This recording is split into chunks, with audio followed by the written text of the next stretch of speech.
All right, hello everybody. This is Rob Teeter here in the Teeter's Telescopes Workshop with my beautiful wife Heather Teeter here and our two twin boys coming along right here. So this is the main gist of this video. I just want to let everybody know that we are still working hard here at the workshop, building telescopes for me, doing light shrouds and other fabric work with Heather. And we have 9 telescopes still left in the queue for 2020. You know who you are if you haven't already gotten your telescope yet. And then we have 5 for 2021.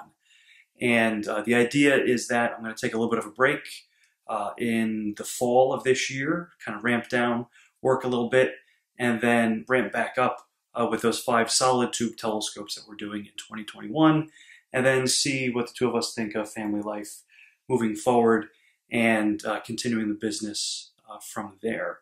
So I just wanted to thank all my telescope customers over the years.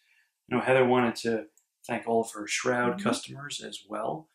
And we hope to be serving many more people in the future. We'll see how that goes, exactly how we decide to combine work and life.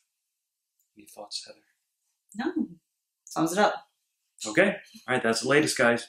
Take care.